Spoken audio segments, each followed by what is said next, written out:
Gardening books lied to me. Okay, not on purpose, but if you live in the Southern Hemisphere like I do, you already know the pain 90% of gardening advice comes from people who think Christmas happens in winter. For years I followed North American planting calendars like gospel. And my plants repaid me with weak growth, bolting lettuce, sunburned seedlings and straight-up botanical betrayals. One day, while staring at yet another batch of fried spinach seedlings, it hit me like a sack of compost. I'm literally gardening in the wrong season. That one realization changed everything. The day I finally flipped the calendar, my garden exploded with life. And today, I want to walk you through exactly why that shift matters and how it can transform your harvests for good. If you Google ans no per stobit burn, when to plant tomatoes, you'll get answers like start seeds indoors in February and transplant after the last frost in May. Sounds reasonable if you live in Michigan, but if you're chilling in Kenya, South Africa, Australia, or anywhere below the equator. February is blazing hot. May is the start of winter. It's like trying to bake a cake using someone else's oven timer. It's never going to line up. Once I understood that all the perfect timing I'd been following was tuned for a country on the opposite side of the planet, everything clicked. Alright, ready for the magic trick. Everything the Northern Hemisphere does, you just reverse it. So, here's how it works. Their spring, which is March through May, is actually our autumn. Their summer, that's June through August, becomes our winter. Their autumn, September to November, is our spring. And finally, their winter, December to February, is our summer. Boom. There's the whole secret. Once you align your planting schedule with your actual climate, you'll notice plants start to behave differently. They're healthier, happier, and honestly, just a lot more predictable. I started using this inversion like a cheat code, and suddenly my garden was cooperating instead of, bullying me all the time.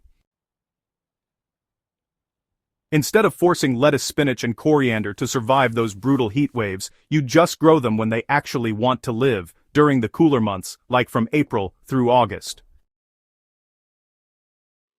My spinach suddenly stopped bolting like a fireworks show.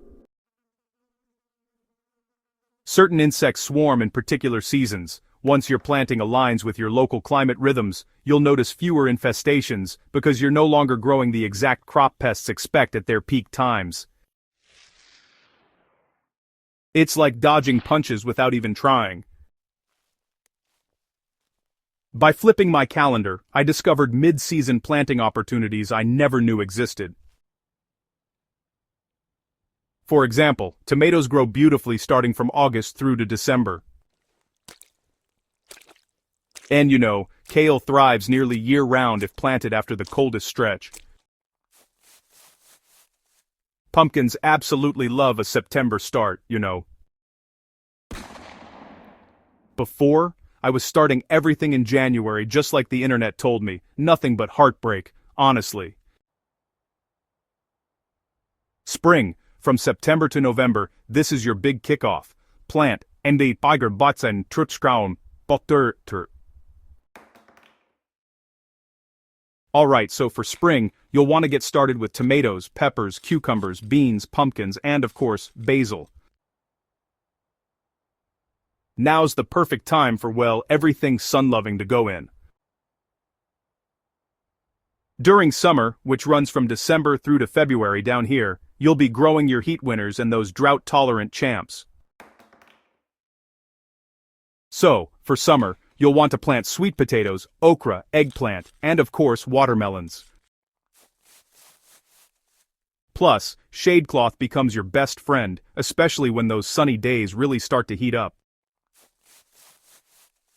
Now as we move into autumn, which runs from March through May, it's time to shift toward cool weather crops. So, in autumn, I always look forward to growing carrots, beets, broccoli, lettuce, and spinach. These are just, some of the best crops for this season. Honestly, hands down my favorite planting season.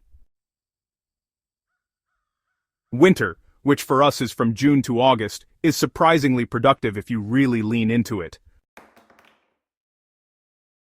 Garlic, onions, kale, peas, and cabbages. These are some of the best crops you can plant for winter, honestly.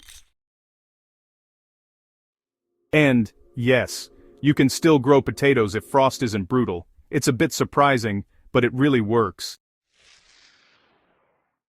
Once I embrace Southern Hemisphere timing, these changes hit fast. It's amazing how quickly things can shift when you get the timing right.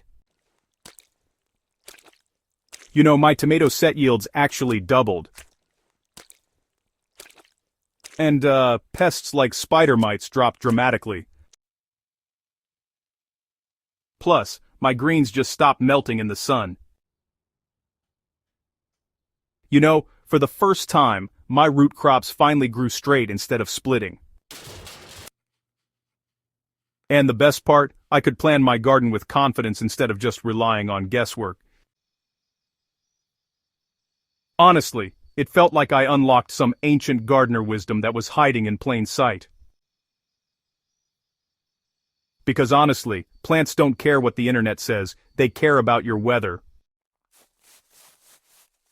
If your gardening journey has felt frustrating or unpredictable, chances are you've been following advice meant for another hemisphere entirely. Once you flip your planting calendar, everything straightens out. Plants grow stronger, mistakes shrink, and gardening becomes fun again.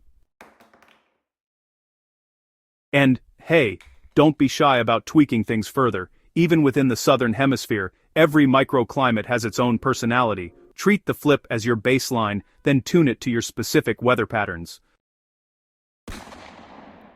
Trust me, once you do this, your garden will feel like it suddenly wakes up and says, "Finally, you get me."